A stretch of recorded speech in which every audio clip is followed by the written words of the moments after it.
Okay class, so in MDCAT Chemistry 2024, we are going to discuss chapter 19 according to PMDC syllabus. This is micromolecules. Yesterday we discussed the first lecture in which we discussed about proteins.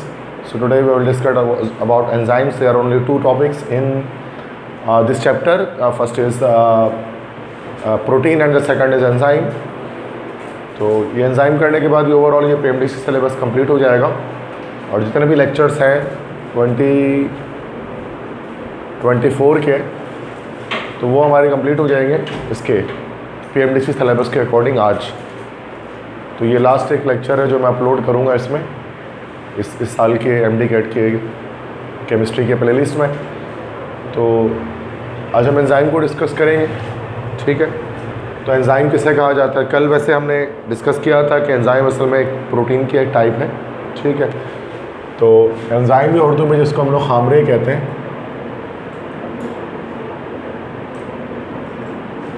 तो enzyme असल में क्या है? सबसे पहली चीज़ तो it is actually type of protein की एक टाइप है।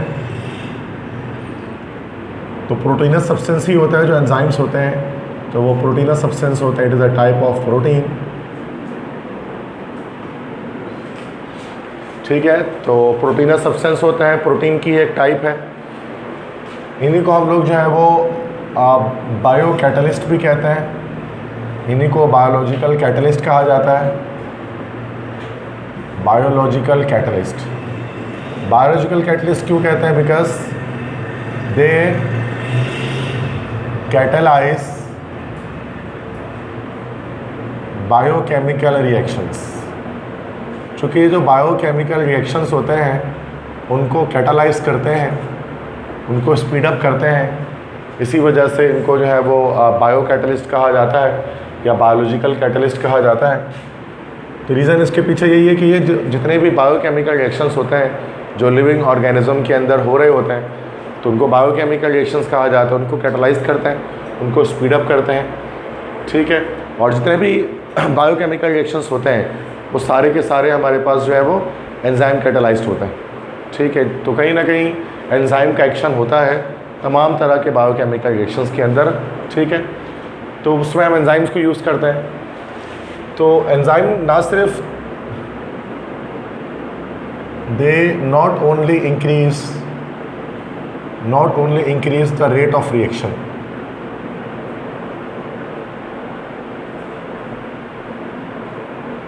but they also drive a reaction at normal condition। Means के कैटलिस्ट का काम सिर्फ यही नहीं होता कि ये रेट ऑफ रिएक्शन को इंक्रीज़ करते हैं, वो तो करते ही हैं, किसी भी रिएक्शन की स्पीड उसको बढ़ाते हैं bye lowering the activation energy. लेकिन इसके अलावा ये एक और काम करते हैं कि they also drive a reaction at normal condition. ये कुछ रिएक्शंस को नॉर्मल कंडीशन पे भी ड्राइव करते हैं जो लेबॉरेटरी में नॉर्मल कंडीशन में पॉसिबल नहीं होता। तो वो बॉडी के अंदर, लिविंग बॉडी के अंदर नॉर्मल कंडीशंस में वो रिएक्शन फॉलो हो जाता है या उस प्रोसीड कर जाता है। जैसे कि फॉर एग्जांपल इसकी मिसाल अगर हमने इस बात की तो जैसे लेबॉरेटरी में अगर आप स्टार्च अगर आप लेते हैं, अगर आप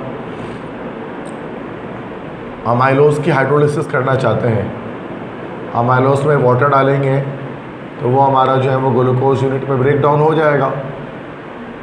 बट जब लैब में ये काम करना होता है तो आपको HCl इसके अंदर यूज़ करना पड़ता है, हाइड्रोक्लोरिक एसिड, और आपको एक हाई टेम्परेचर इसके अंदर यूज़ करना पड़ता है।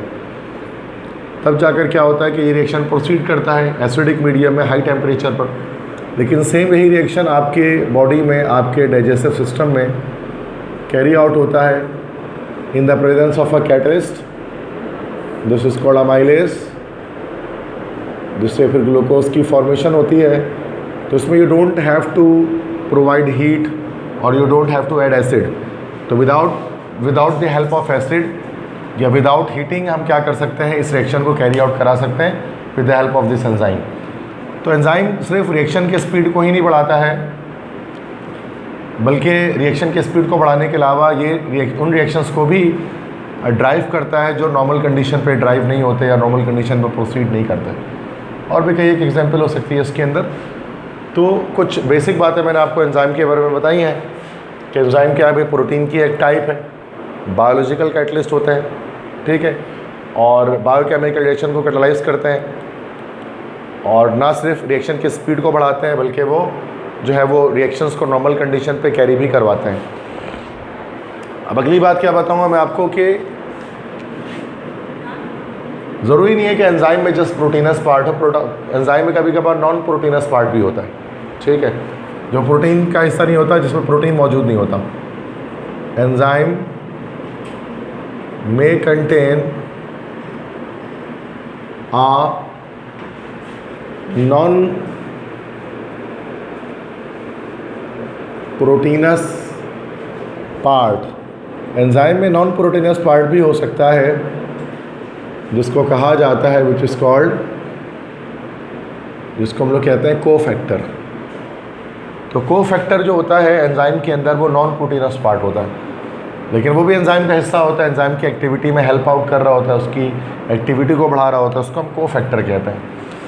अभी जो हमारा कोफैक्टर होता है, दिस कोफैक्टर, ये इसके फर्दर फिर क्या होते हैं, दो टाइप्स होते हैं।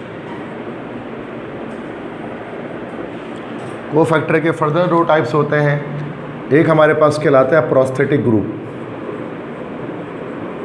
प्रोस्थेटिक ग्रुप होता है, जो कि दूसरी जो उसकी टाइप आती है उसको हम लोग कहते हैं दिस इज कॉल्ड कोएंजाइम। तो कोएंजाइम है या प्रोस्थेटिक ग्रुप है, ये असल में कोफैक्टर्स की अलग अलग टाइप्स हैं। तो कोफैक्टर तो हमेशा नॉन प्रोटीनस होगा। अब डिफरेंस क्या होता है प्रोस्थेटिक ग्रुप और कोएंजाइम के अंदर, अगर हम बेसिक अगर डेफिनेशन वाइज बात करें तो प्रोस्थेटिक ग्रुप जो होता है ना वो स्ट्रांगली बॉन्डेड होता है टू द एंजाइम।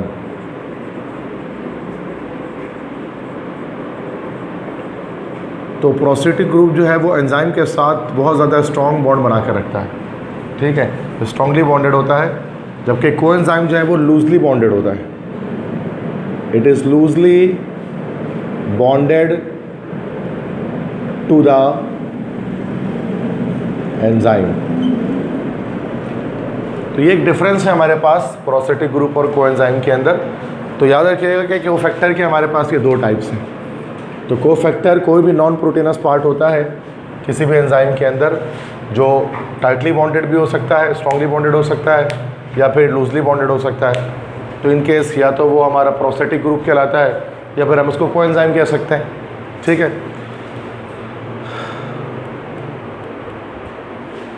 और हमारी बात यहाँ तक। अच्छा, अब क्या होता है हमारे पास कुछ एंजाइम्स जो हैं वो उनको हम लोग आइसो एंजाइम भी कहते हैं। कुछ एंजाइम्स हमारे पास कहलाते हैं आइसो एंजाइम्स।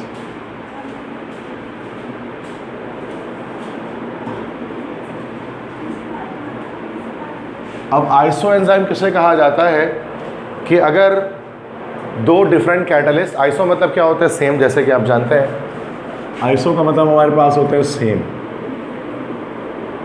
तो आइसो एंजाइम किसे कहेंगे कि अगर दो अलग अलग कैटलिस्ट अगर सेम फंक्शन सर अंजाम दें तो उनको कहा जाता है आइसो एंजाइम्स, ठीक है। तो different enzymes which can catalyze the same type of reaction, the same type of reaction are called isoenzyme.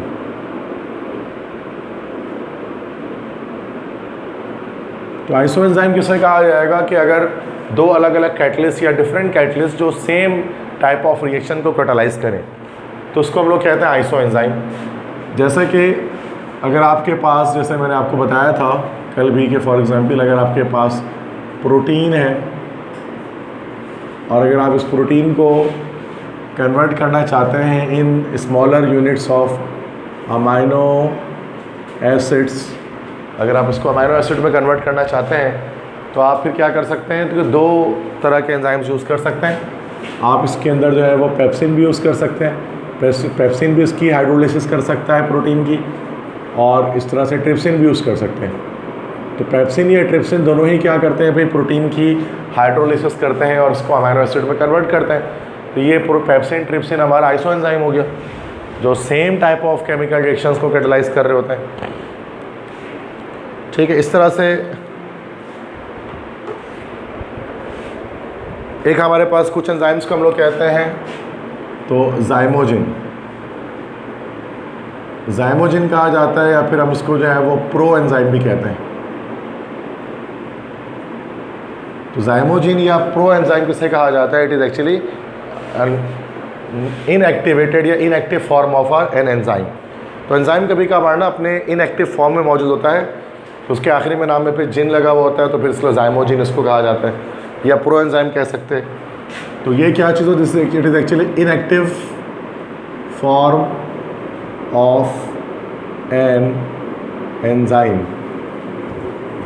मतलब एंजाइम समटाइम्स हमारे बॉडी में इनएक्टिव फॉर्म में होते हैं, जिनको एक्टिवेट किया जाता है डिफरेंट तरीक़ों से, तो वो हमारे पास प्रो एंजाइम्स कहलाते हैं। ठीक है, फॉर एग्जांपल जैसे कि हमारे पास एक होता है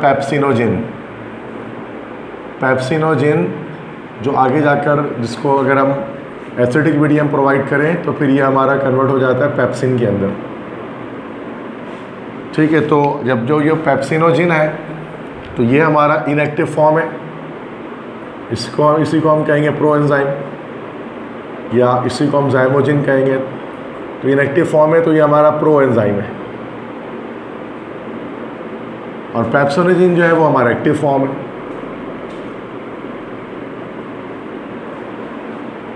ठीक है, सेम इसी तरह से जैसे ट्रिप्सिनोजिन, अब ट्रिप्सिनोजिन है तो उसको जब बेसिक मीडियम प्रोवाइड किया जाता है तो ये फिर हमारा ट्रिप्सिन में चेंज हो जाता है, तो ये हमारा प्रो एंजाइम है और ये हमारा एक्टिव फॉर्म है।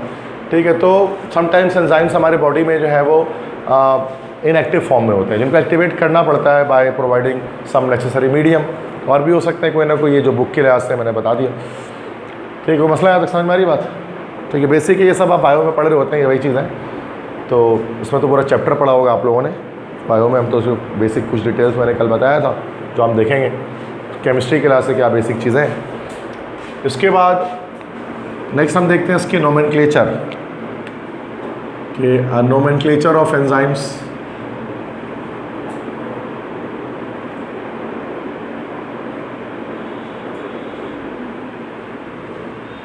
एंजाइम की नोमेनक्लेचर क्या होती है, जो कल भी मैंने आपको बताया था कि एंजाइम को दो तरह से हम लिखते हैं।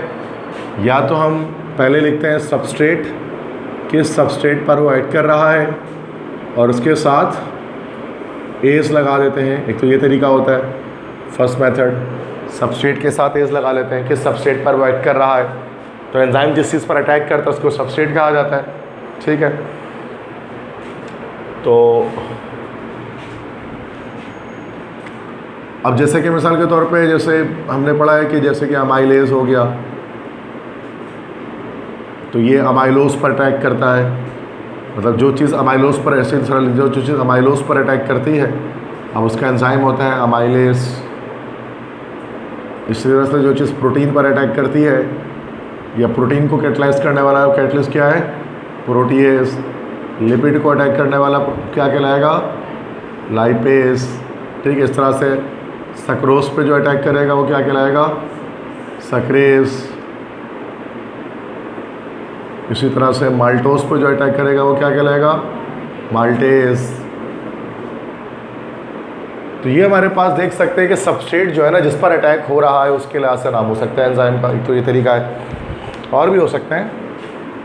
इसके अलावा दूसरी चीज़ कि अगर टाइप ऑफ रिएक्शन के साथ भी लगा सकते हैं कि type of reaction plus as, किस टाइप के रिएक्शन को ये हाइड्रोलाइज को ये कैटलाइज कर रहा है उसके नाम के साथ भी एज लग सकता है। जैसे कि हमारे पास ऑक्सीडेशन रिडक्शन कर रहा है कोई, ऑक्सीडेशन या रिडक्शन, तो इसको हम लोग क्या बोलेंगे, दिस इज ऑक्सीडो रिडक्टेज। अगर कोई हाइड्रोजिनेशन कर रहा है तो उसको बोलेंगे हाइड्रोजिनेस। इसी तरह से कोई डिहाइड्रोजिनेशन कर रहा है, so this will be called dehydrogenase. इसी तरह से कोई हाइड्रोलिसिस कर रहा है, दिस इज कॉल्ड हाइड्रोलेस। तो इट मीन्स कि जो रिएक्शन है, जो नोमेनक्लेचर होता है एंजाइम की, वो दो तरह से की जाती है कि प्रीफिक्स में के तौर पे अगर हम या तो सबस्ट्रेट यूज़ करते हैं, सबस्ट्रेट का नाम या फिर टाइप ऑफ रिएक्शन जो हम लोग जो है वो मेंशन कर सकते हैं। इस तरह से आपने देखो, और आखिरी में जो है एज जो है वो तो लगा हुआ ही होता है maximum majority of the enzymes के नेम के साथ, ठीक है। ठीक है, इसके बाद हम देखते हैं टाइप्स ऑफ एंजाइम की बात करते हैं। एंजाइम कितने टाइप्स के होते हैं? तो एंजाइम हमारे पास टोटल 6 टाइप्स के होते हैं। तो ऑक्सीडो रिडक्टेज होता है, ट्रांसफरेज, हाइड्रोलेज, लाइएज, आइसोमेरेज और लाइगेज। तो ये हमारे पास टाइप्स ऑफ एंजाइम है, सबका अलग अलग एक्शन है, सबका अलग अलग काम है। ऑक्सीडो रिडक्टेज तो मैंने यहाँ पर आपको बता दिया, तो they perform oxidation and reduction.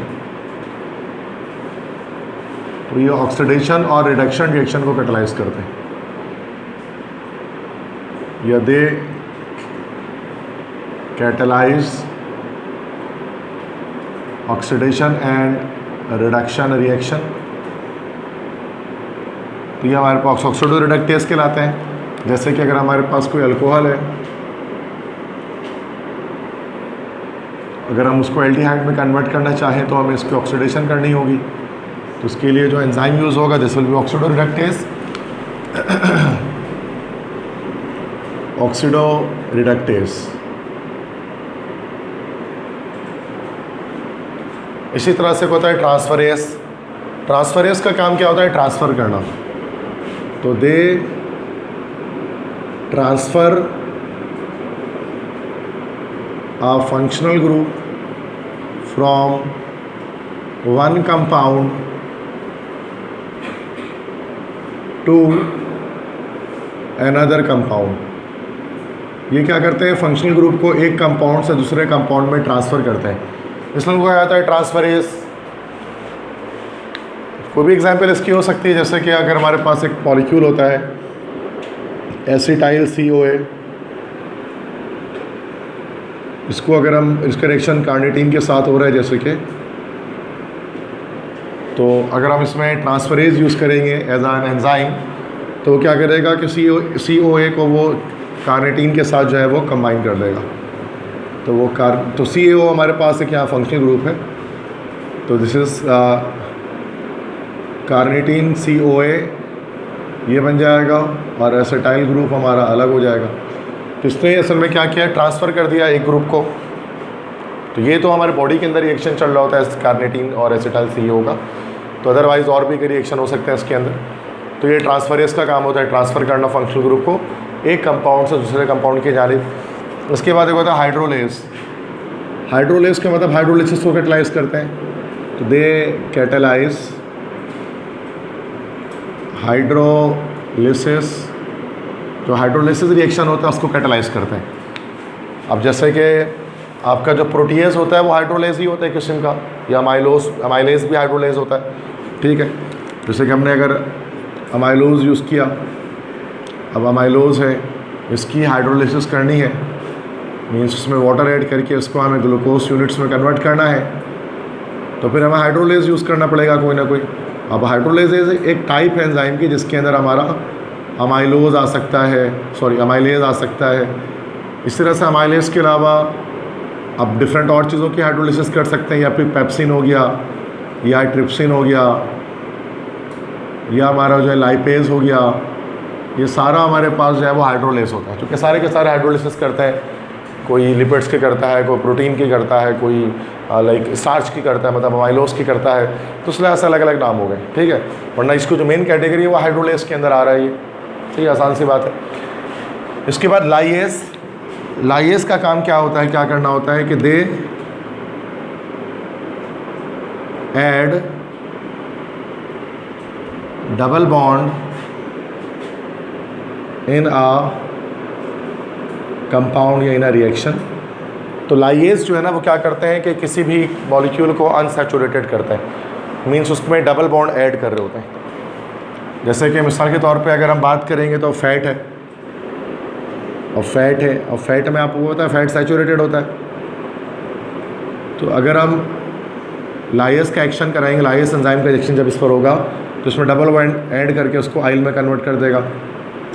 Oil आप जैसे कि जानते हैं अनसैचुरेटेड होता है, तो यहाँ पर डबल बॉन्ड आ जाती है। तो लाइस का मेन काम फैट को ऑयल में कन्वर्ट करना है बॉडी के अंदर, ठीक है। तो ये डबल बॉन्ड ऐड करता है किसी भी मॉलिक्यूल में, वो किसी भी पोजीशन पर कर सकता है, ठीक है बेटा। इसके बाद आइसोमेरेज। आइसोमेरेज क्या करेगा, दे कैटालाइज आइसोमराइजेशन रिएक्शन। तो आइसोमराइजेशन रिएक्शन को कैटालाइज करते हैं। आइसोमराइजेशन किसे कहा जाता है, जिसमें आइसोमर बन रहा होता है, एक आइसोमर दूसरा आइसोमर में कन्वर्ट हो रहा होता है, तो उसके लिए आइसोमेरेज यूज़ करते हैं। अब मिसाल के तौर पे जैसे हमारे पास डी ग्लूकोज है, अगर बॉडी में डी ग्लूकोज है और इसको अगर हमें एल ग्लूकोज में कन्वर्ट करना है, तो ये दो हमारे पास ऑप्टिकल आइसोमर्स हैं अलग अलग इसके, आप जानते हैं। तो ये तो हमारा डेक्स्ट्रो रोटेटरी है, ये हमारा लेवो रोटेटरी है। तो उसको अगर कन्वर्ट करना है इसमें तो आइसोमेरेज यूज़ करेंगे। तो आइसोमेरेज क्या कर सकते हैं, एक आइसोमर को दूसरा आइसोमर में कन्वर्ट कर सकते हैं एक कंपाउंड। लास्ट इसके बाद लाइगेज। तो लाइगेज का क्या काम होता है बताएं? कंडेंस करना, ब्रेक करना काम तो उसका है, हाइड्रोलेस का है। उस हाइड्रोलेस का उलट करता है लाइगेज। तो ये तो ब्रेक करने का काम तो हाइड्रोलेस कर रहा है। तो ये होता है दे कैटालाइज कंडेंसेशन रिएक्शन। तो कंडेंसेशन रिएक्शन को ये कैटालाइज करते हैं, मीन्स के दो मॉलिक्यूल को मिलाकर एक नया मॉलिक्यूल बनाना है, तो उसको लाइगेज कह सकते हैं। कंडेंसेशन रिएक्शन को परफॉर्म कर रहे होते हैं। तो ये हाइड्रोलेस का उलट होता है लाइगेज, ठीक है, कंडेंस करते हैं इसमें। तो ये जो मेन 6 टाइप्स होती हैं एंजाइम की अपने अपने एक्शंस के परफॉर्मेंस के लिहाज से। अब इसके अंदर फर्दर एग्जांपल बहुत सारी आ सकती हैं। अब एक ही के अंदर आप 100+ आपको अलग अलग एंजाइम्स मिलेंगे, लेकिन हमें याद बात नहीं करना है, क्योंकि केमिस्ट्री में नहीं क्या पता बायो में आप लोग करते हो, केमिस्ट्री में हमें इतना याद बात नहीं करना होता, बस थोड़ी चीज़ें याद रखनी होती हैं, बस बेसिक ऊपर से मतलब इंट्रोडक्शन पढ़ते हैं हम केमिस्ट्री में।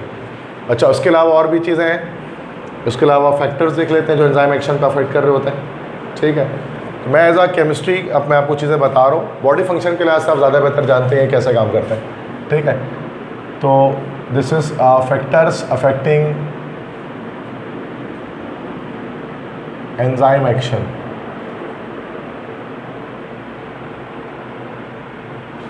मतलब कौन सा फैक्टर है जो एंजाइम एक्शन को अफेक्ट कर रहे होते हैं। तो 2-3 फैक्टर हैं, बस ये याद रखने आपको है। सबसे पहला तो ये याद रखना है आपको कि एंजाइम, या इफ लिख देता हूँ, if enzyme is kept in water for a long period, then its activity is lost। तो एंजाइम को अगर पानी में एक लंबे अरसे के लिए रखा जाए, लॉन्ग टाइम पर उसको डाइल्यूट किया जाए, तो क्या होता है, एंजाइम अपनी एक्टिविटी को जो है वो खो देता है, एंजाइम एक्शन जो है वो ख़त्म हो जाता है।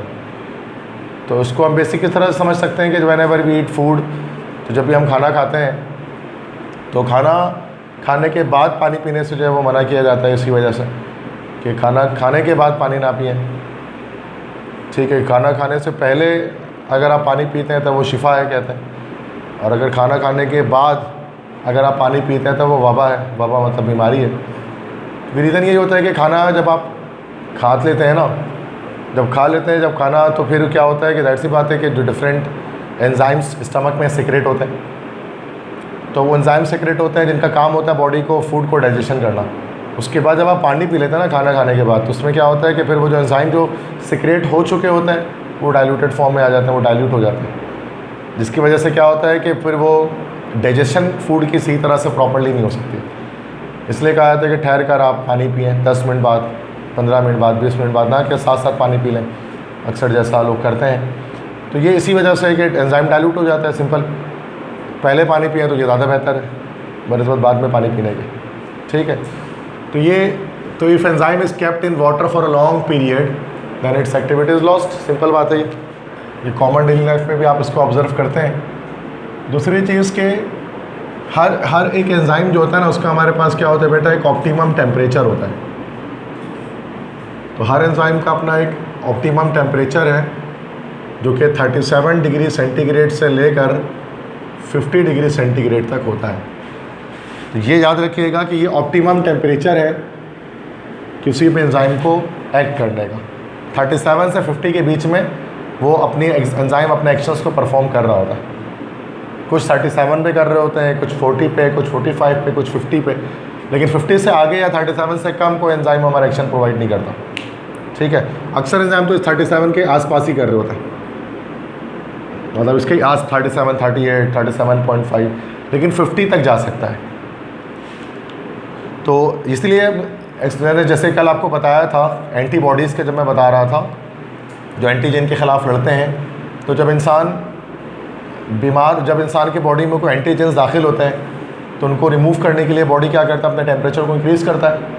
ठीक है, तो बॉडी का टेम्परेचर बढ़ता है तो उसको, जैसे बुखार आना जिसको हम कहते हैं, सिकनेस कहलाती है जो, तो बुखार आ जाता है इंसान को।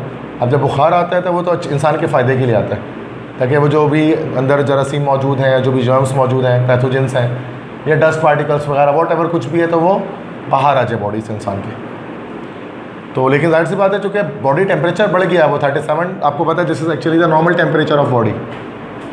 तो ह्यूमन का नॉर्मल टेम्परेचर 37 ही होता है, लेकिन ये बढ़कर अगर 38, 39, 40 हो जाए तो कई ऐसे एंजाइम बॉडी के अंदर होते हैं इनकी परफॉर्मेंस नहीं हो पाती है, जिनका ऑप्टिमम टेम्परेचर है ही नहीं 38, 39।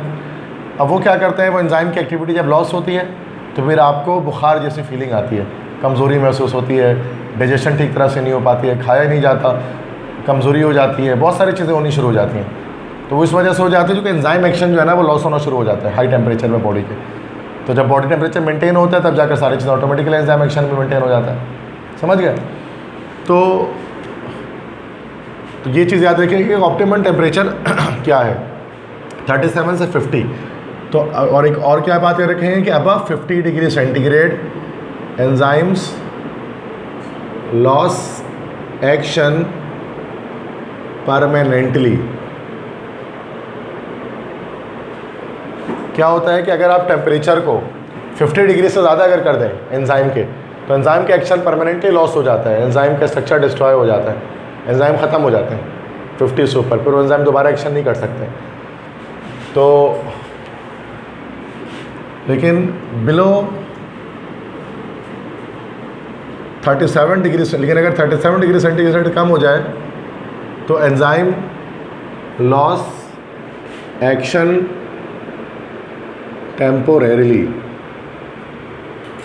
37 डिग्री से कम में एंजाइम अपना एक्शन टेम्पोररी लॉस करते हैं, मतलब टेम्परेचर कम हो जाता है, 35, 34 हो गया तो टेम्पोररी एक्शन लॉस हो जाएगा, लेकिन जब टेम्परेचर दोबारा इंक्रीज़ होगा तो एंजाइम एक्शन अपना दोबारा स्टार्ट कर देगा।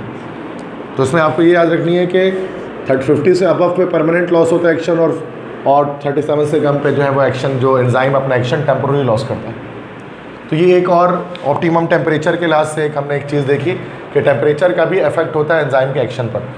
तो हर एक जो एंजाइम है उसका एक डिफरेंट एक ऑप्टिमम टेम्परेचर होता है जिस पर वो एक्शन कर रहा होता है, और उससे ऊपर टेम्परेचर कर दिया जाए तो या नीचे कर दिया जाए तो एंजाइम अपने एक्शन को लॉस कर देता है। ठीक है, उसी तरह से तीसरा हमारे पास होता है ऑप्टिमम पीएच। ऑप्टिमम पीएच मतलब क्या कि हर एंजाइम जो है ना उसका एक ऑप्टिमम पीएच होता है जिस पर वो एक्शन परफॉर्म करता है। जैसे कि जब हम पेप्सिन की बात करते हैं, पेप्सिन का जो ऑप्टिमम पीएच होता है दिस इज़ 1.6। मतलब पेप्सिन जो है वो हमारा एसिडिक मीडियम में, जैसे भी मैंने आपको बताया था, वो ज़्यादा बेहतर एक्शन परफॉर्म करता है। इसी तरह जो ट्रिप्सिन हमारे पास है, ट्रिप्सिन मतलब जो ट्रिप्सिन एक्टिवेट होता है, तो ये तो जाहिर सी बात है पेप्सिनोजिन से पेप्सिन बनता है, ट्रिप्सिनोजिन से ट्रिप्सिन बनता है। तो ये हमारा 8.2 पीएच वैल्यू पर क्या होता है कि ये हमारा एक्टिव होता है, मतलब बेसिक मीडियम एक्टिव होता है। काम दोनों का सेम है कि दोनों ही हमारे पास प्रोटीन की हाइड्रोलिसिस करते हैं, दोनों ही हाइड्रोलेज हैं। अब ये जो है वो ये स्टमक में, जाहिर सी बात है आपको पता है ठीक है, स्टमक में पेप्सिन ट्रिप्सिन होता है जो कि स्टमक के अंदर ही डाइजेशन कर रहा होता है, ख़ासतौर पर प्रोटीन की। तो दोनों का काम सिंपल, जैसे कि मैंने आपको उससे पहले भी बताया है कि जितने भी ये प्रोटीन होते हैं, प्रोटीनस सब्सटेंस को हाइड्रोलाइज करके ये अमाइनो एसिड में कन्वर्ट करते हैं, फिर वो amino acid as a nutrient आपकी बॉडी में इस्तेमाल हो सकता है। मतलब जाहिर सी बात है, स्टमक में गया, फिर अमाइनो एसिड में कन्वर्ट हुआ, तो फिर यही पूरा कंटेंट जो है वो जाएगा आपका स्मॉल इंटेस्टाइन में। फिर स्मॉल इंटेस्टाइन की जो वॉल होती है, तो वॉल जो उसकी होती है ड्यूडेनम जिसको हम कहते हैं, ठीक है। तो ड्यूडेनम जो वॉल ऑफ इंटेस्टाइन है, उसमें जो कुछ खास किस्म के सेल होते हैं, तो वो कहते हैं एपिथेलियल सेल्स। तो एपिथेलियल सेल्स क्या करते हैं कि वहाँ पर रिवर्स ऑस्मोसिस होती है, और ऑस्मोसिस के नतीजे में सेमी परमेबल मेम्ब्रेन होती है एपिथेलियल सेल्स की, जिससे वो अब्जॉर्ब होते हैं वहाँ से वॉल ऑफ इंटेस्टाइन्स, और आपको पता है पूरी बॉडी में आपके वो ट्रांसफ़र होते हैं, ठीक है। वहाँ से फिर जो एक्स्ट्रा मटेरियल होता है वो लार्ज इंटेस्टाइन में चला जाता है फॉर एक्सक्रीशन, स्टोर हो जाता है वहाँ पे जाकर। तो ये तो आपको बायोलॉजी, आप मुझसे बेहतर जानते हैं इस चीज़ के बारे में कि कैसे होता है ये सारा काम, और अगर नहीं जानते तो आप डॉक्टर नहीं बन सकते, आसान सी बात है। तो अब प्रोटीन जो है ना वो इस तरह से अमाइनो एसिड में आपके पास कन्वर्ट होता है। अच्छा, इसी वजह से क्या होता है, पेप्सिन को जो है ना वो एसिडिक पीडियम चाहिए होता है। विदाउट एसिड, तो वो एसिड आपको स्टमक प्रोवाइड कर रहा होता है, HCl हाइड्रोक्लोरिक एसिड, जो उसको एसिडिक मीडियम देता है पेप्सिन को। इसको आप अलग से भी प्रोवाइड कर सकते हैं, एसिडिक मीडियम अलग से, एक्सटर्नल एसिडिक मीडियम भी प्रोवाइड कर सकते हैं। जैसे कि यहाँ पर मैं कोई जो है वो ब्रांडिंग नहीं कर रहा, बट मैं लिख देता हूँ पेप्सी, ठीक है। तो पेप्सी जो है वो that is a cold drink, actually soft drink है, जो क्या करता है इस पेप्सिनोजिन को एक्टिवेट करके पेप्सिन में कन्वर्ट करता है। तो पेप्सी का जो वर्ड आया है वो इसी पेप्सिन से ही निकला है ना, जब पेप्सिन को एक्टिवेट करे तो वो कोल्ड ड्रिंक पेप्सी है। तो पेप्सी का मतलब भी पेप्सिन या पेप्सिनोजिन है। अब ये जो बायोलॉजी पढ़ते हैं डिटेल में, बायोकेमिस्ट्री, उनको पता होता है। एक राह चलते हुए इंसान को तो ये नहीं पता होता है ना कि पेप्सिन क्या है, पेप्सिनोजिन क्या है, ये तो बायो के स्टूडेंट जानते हैं, ठीक है। तो ये पेप्सी, तो पेप्सी का ये मतलब तो नहीं होता, लेकिन देखो मतलब सच्ची बात आपको पता होनी चाहिए ना, पेप्सी का ये मतलब तो नहीं होता कि पे, ईच, पेनी, सेव, इसराइल। तो ये असल है, देखो मैं ये नहीं कह रहा कि ऐसा होता नहीं है, लेकिन इसका मतलब ये नहीं है। ये तो हम अपनी तरफ से बनाया हुआ है कि पे, ईच, पेनी, सेव, इसराइल। तो ये है नहीं, पेप्सिन का जो वर्ड निकला है ना वो असल में पेप्सी से आया है, ठीक है। हाँ, बट ये जो पेप्सी है ये ज़रूर साइड से बात है, फंडिंग तो करती है इसराइल को, इसमें तो खास फ़र्क की बात नहीं है। तो इसका बाइकआउट तो है, इसमें तो कोई फ़र्क नहीं पड़ता, उसका बाइकआउट तो हम करते हैं पेप्सी का। लेकिन मैं बता रहा हूँ उसका नाम आया कहाँ से, इसका ये मतलब नहीं कि आप बाइकआउट छोड़ देंगे, इसका ये मतलब नहीं। सही इन्फॉर्मेशन आप होनी चाहिए एक चीज़ के बारे में, हाँ, तो वो चीज़ होनी चाहिए। गलत इन्फॉर्मेशन रखना आपको नुकसानदेह आपके लिए होता है, ठीक है। तो वहाँ से आप याद रख सकते हैं पेप्सिन को, पेप्सी से याद कर सकते हैं कि ये इस तरह जब आप बिरयानी वगैरह खाते हैं, ख़ासतौर पर शादी में जाते हैं, हमारे यहाँ तो कौमी ज़ाहिर सी बात है बिरयानी होती है। अब ज़ाहिर सी बात आलू बिरयानी तो कोई डालता नहीं है, चना बिरयानी तो बनाता नहीं है, बीफ या चिकन बिरयानी बनाते हैं सारे, शादी में तो खाना ऐसे ही होता है। बीफ बिरयानी तो कांस्टेंट है, बीफ या चिकन बिरयानी, उसके साथ साइड में जो लगाना लगा दो, वो कांस्टेंट एलिमेंट, उसके बिना शादी नहीं हो सकती। मेरा बिरयानी की मैंने आपको पता है पॉसिबल ही नहीं है। बाकी इसके अलावा आपने जो कोरमा डालना है, कढ़ाई का डालनी है, बारबेक्यू डालना है, रोस्टेड आइटम जो डालना है डालो, लेकिन बिरयानी मस्ट है, सही है। तो बिरयानी जब इंसान खाता है तो उसमें क्या होता है, गोश्त वगैरह है उसके अंदर, बड़ी तादाद में गोश्त है ना भी उसके अंदर, या कुछ भी खा ले, कोई भी गोश्त का आइटम खा ले, बारबेक्यू वगैरह खा ले, तो उसके अंदर गोश्त बड़ी तादाद में, गोश्त प्रोटीन है, सभी जानते हैं गोश्त मेन प्रोटीन का सोर्स है। अब वो आपके स्टमक में चला गया, अब जाहिर सी बात है स्टमक में जब चला गया तो एनर्जी, अब वो थोड़ा सा भारी जैसा लगता है, मतलब ऐसा लग रहा होता है, फुलनेस आती है, चूँकि डाइजेशन तो शुरू हुई नहीं है ना अभी, डाइजेशन का काम होगा स्लो। HCl मतलब स्टमक के ख़ास टाइम के बाद HCl से क्रिएट करेगा, वो HCl पेप्सिनोजिन को पेप्सिन में एक्टिवेट करेगा, फिर पेप्सिन जो है वो हाइड्रोलिसिस करेगा, देन अमाइनो एसिड, फिर वो प्रोटीन को अमाइनो एसिड में कन्वर्ट करेगा। ये एक टाइम टेकिंग प्रोसेस है, मतलब 2 से 2.5 घंटे का प्रोसेस है जो ये स्टार्ट होने में और कंप्लीट होने में लगता है। फिर टाइम कौन इंतजार करता है, लोग डायरेक्ट पेप्सी पी लेते हैं। अब जब पेप्सी पीते हैं, पेप्सी क्या करता है, फ़ौरन से पेप्सिनोजिन को एक्टिवेट करके जो है ना वो पेप्सिन बना देता है। अब उससे क्या होता है, आपको इंस्टेंट आपको ऐसा लगता है जैसे खाना हजम हो गया, डाइजेस्ट हो गया। तो पेप्सी आप एक बोल पी लो, आपको लगता है बस आप लगता है कुछ खाया ही नहीं, दोबारा खा सकते हैं। तो वो करता क्या, वो यही काम करता है, उसको एसिडिक मीडियम प्रोवाइड करके क्या कर रहा होता है, उसको जो है वो एक्टिवेट कर रहा होता है। भाई मैं तो डॉक्टर नहीं हूँ ना, मैं तो इंजीनियर हूँ, मुझे तो यही सब पता है। डेली लाइफ में चीज़ें बायोलॉजी की कैसे हमारे सामने आती हैं, वरना तो मुझे तो नहीं पता कि ऐसी चीज़ क्या चीज़ है, लेकिन बेसिक चीज़ मैं ये सब जानता हूँ जो हर इंसान को जानना चाहिए, चाहे वो डॉक्टर हो ना हो, कुछ भी हो ना हो, चीज़ें पता होनी चाहिए ना इंसान को कि ये चीज़ हो रही, पेप्सी पीने से क्यों खाना हजम हो जा रहा है, भाई कुछ तो है ना, मतलब कोई इंटरेस्टिंग बात है इसके अंदर। तो ये इंटरेस्टिंग बात थी। तो इस तरह से चीज़ें होती हैं हमारे पास मुख्तलिफ। तो 3 मैंने फैक्टर आपको बताएं कि वाटर पे ज़्यादा देर तक रखोगे अगर एंजाइम को तो एक्शन लॉस करेगा।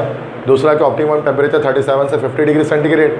और तीसरी बात क्या है बेटा कि ये ऑप्टिमम पीएच सबका अलग होता है, पेप्सिन का अलग याद रखें, ट्रिप्सिन का अलग याद रखें। ये जो पूरा ओवरऑल एंजाइम का लेक्चर है अगरचे हमारे पीएमडीसी सिलेबस में है, लेकिन केमिस्ट्री में न्यू बुक में आपको कहीं नहीं मिलेगा। ये लेक्चर है ही नहीं इस चैप्टर में, पूरी बायोकेमिस्ट्री में ही नहीं है, पढ़ा ही नहीं हमने। तो ये लेकिन पीएमडीसी सिलेबस में है, ये गलती है सिलेबस की, चूँकि न्यू बुक के अकॉर्डिंग नहीं होना चाहिए। तो जो बच्चों ने पढ़ा ही नहीं है, केमिस्ट्री के स्टूडेंट की बात कर रहा हूँ, वो बायो में पढ़ा है लेकिन केमिस्ट्री में हमने पढ़ा ही नहीं है एंजाइम। ये ओल्ड बुक का लेक्चर है। ये पुरानी बुक जो थी ना सेकेंड ईयर केमिस्ट्री की, उसमें एंजाइम का टॉपिक होता था, ये वहाँ से मैंने आपको पढ़ाया है, वहाँ पे ये सब कुछ लिखा हुआ मिल जाएगा आपको, लेकिन न्यू बुक में आपको कुछ भी नहीं मिलेगा। तो ये सिलेबस का एक मसला है, ये वाला मसला। हर टॉपिक आपको मिल जाएगा सिलेबस से सवाए इस टॉपिक के, मतलब 19 चैप्टर है ना, 19 चैप्टर में से तमाम चीज़ें बेटा आपको क्या होगा कि तमाम चीज़ें आपको मिल जाएंगी आपके न्यू बुक के अंदर सेकेंड ईयर की फर्स्ट ईयर के, सवाए इस टॉपिक के। बस ये वाहिद टॉपिक है जो आपके बुक में कहीं नहीं मिलेगा, तो इसको यहीं से पढ़ लें, जैसे मैंने आपको पढ़ा दिया, इसको याद रख लेंगे, कोई मुश्किल तो नहीं है। बाकी मेडिकल के स्टूडेंट से तो बायोलॉजी में तो पूरा चैप्टर पढ़ा हुआ है, तो इतना कोई मसला ही नहीं है, अक्सर चीज़ें इसमें से आपको पता ही है, इससे ज़्यादा ही आप जानते हैं। तो ये ओवरऑल ये लेक्चर 2 के साथ ना हमारा ये जो कोर्स वर्क है MD कैट का वो कंप्लीट हो जाता है। लेक्चर डिलीवरी मीन्स के यूट्यूब पे, और मैं इसमें 2024 के लिए नहीं करूँगा, ये लास्ट लेक्चर होगा। बाकी MCQs प्रैक्टिस क्लास है, वो कुछ अपलोड करनी है, बच्चे ऑर्गेनिक का कह रहे थे तो वो मैं कर दूँगा, लेकिन लेक्चर क्लासेस अब इसके अलावा 2024 के सेशन में नहीं होगी। अब वो 2025 में अगले साल जो बच्चे MD कैट में आएंगे उनके लिए होंगे, अगर होंगे तो ठीक है। तो अभी तकरीबन 60-65 लेक्चर्स हैं प्लेलिस्ट में, जिसमें मैंने ओवरऑल कंप्लीट कर दिया। तो बाकी देखते हैं आगे MCQs वगैरह भी इसके कराने हैं, तो वो आगे लेक्चर में अपलोड हो जाएंगे। प्रोटीन एंजाइम के तो गिनती के MCQs निकलेंगे, ज़्यादा टॉपिक नहीं है।